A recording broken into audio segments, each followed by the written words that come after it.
تو انہی کا ذکر چلتا آ رہا ہے. آج کے درس میں بھی کچھ مزید جو ہے گناہوں کے برے اثرات امام ابن القیم الجوزیہ رحمہ اللہ بیان فرماتے ہیں، اور اس سلسلے میں جو ہم تشریح پڑھ رہے ہیں وہ شیخ عبدالعزیز بن باز رحمہ اللہ کی ہے.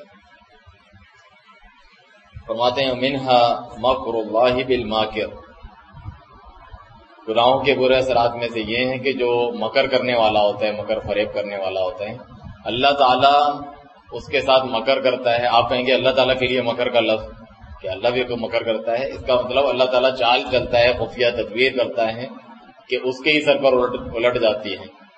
وہ مخادعۃ بالمخادع، یا خدا کہتے ہیں دھوکے کو، دھوکہ دینے والے کے ساتھ اللہ دھوکہ کرتا ہے. اس کی میں تشریح کروں گا کہ آپ کہیں گے اللہ تعالیٰ کے بارے میں یہ الفاظ. وَإِسْتَهْزَأُهُ بِالْمُسْتَهْزِئِ، اور اللہ مذاق اڑاتا ہے جو اللہ تعالیٰ کے ساتھ مذاق اڑانا چاہتے ہیں. ان تمام جو یہ صفات اللہ تعالیٰ کی ذکر ہوئی ہیں قرآن کریم میں، اللہ تعالیٰ کی تمام اعلیٰ صفات ذکر ہوئی ہیں. وَلِلَّهِ الْمَثَلُ الْأَعْلَىٰ، اللہ تعالیٰ کے لیے سب سے اعلیٰ مثال ہے. وَلِلَّهِ الْأَسْمَاءُ الْحُسْنَىٰ، پیارے خوبصورت نام اللہ تعالیٰ کے لیے ہیں، اور کسی قسم کے نقص اور عیب سے اللہ تعالیٰ پاک ہیں، کسی بھی چیز کی مشابہت سے پاک ہے، نقص اور عیب سے اللہ تعالیٰ پاک ہے، شریک سے پاک ہے. لا تأخذہ سنۃ ولا نوم، اسے نہ نیند آتی ہے نہ اونگ آتی ہے، نہ اس کی اولاد ہے نہ وہ کسی کا محتاج ہے. تو ہر قسم کی جو برائی والی کمتری والی صفاتیں اللہ تعالیٰ اس سے پاک ہے. لیکن یہ جو دھوکے کا لفظ ہے یا چال چلنا یا مذاق اڑانا، یہ اس قسم کی جو صفات ہوتی ہیں بطور مقابلے کے استعمال ہوتی ہیں. یہ ڈائریکٹ مطلقاً یعنی صرف اس صفت کا نام لیا جائے تو قابل تعریف نہیں ہوتی لوگوں کے نزدیک کہ دھوکہ دینا یہ تو اچھی بات نہیں ہے. لیکن اگر کوئی شخص آپ سے ہوشیاری اور چال بازی کر کے آپ کو دھوکہ دینا چاہتا ہے، لیکن آپ اتنے عقل مند اور حکیم ہیں اور اتنی قدرت والے اور اتنے زبردست ہیں کہ اس کی چال اسی کے سر پہ پلٹا دیتے ہیں، تو یہ تو صفت کمال ہے. تو اللہ سبحانہ تعالیٰ تو ساری کمال کی صفات سے متصف ہے.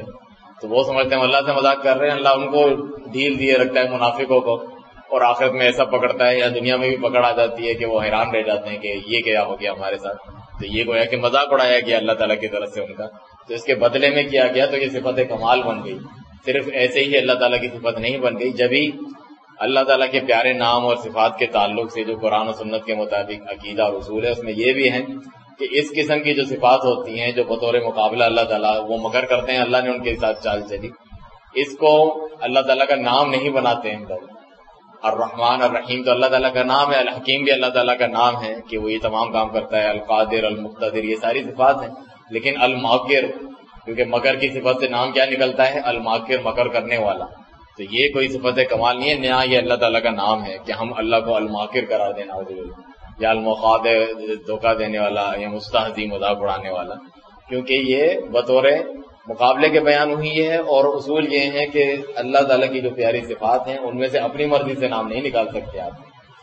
وہ جو اللہ تعالیٰ نے خود اپنے نام یا اس کے پیارے نبی صلی اللہ علیہ وسلم نے ذکر کیے ہیں، ہم انہی پر ایمان لاتے ہیں، انہی کے ذریعے سے اللہ کو پکارتے ہیں. اسی لیے فرمایا وَلِلَّهِ الْأَسْمَاءُ الْحُسْنَىٰ فَادْعُوهُ بِهَا، اللہ تعالیٰ کے پیارے نام ہے، انہی ناموں سے اللہ تعالیٰ کو پکارو. تو اپنی مرضی سے آپ اپنے جو ہے نام ایجاد نہیں کر سکتے، نہ جو ہے اللہ تعالیٰ کی صفات سے اپنی مرضی سے نام نکال سکتے ہیں.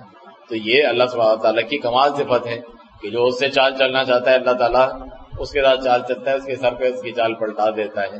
جو اس کا مذاق اڑانا چاہتا ہے اس کے رسولوں کا، مومنوں کا، ہم نے ان کو دھوکہ دیا، یہ تو بیوقوف ہیں، ہم نے ان کے سامنے کلمہ پڑھا، یہ ہمیں اپنے مسلمان بھائی سمجھ لیں، ان کے خلاف سازشیں کریں، پتہ بھی نہیں چلتا اللہ تعالیٰ ان کی سازشیں ان کے سر پہ پلٹا دیتا ہے. وہ پیچ و تاب کھا کے رہ جاتے ہیں، ہلاکت کا شکار ہوتے ہیں، ذلیل ہوتے ہیں، رسوا ہوتے ہیں. یہ مطلب ہے ان کا. تو یہ گناہوں کے برا اثرات میں سے ہیں. یہ گناہوں میں سے ہی ہے کہ ایسی حرکت کوئی کرنا چاہے اللہ عز و جل کی جناب میں.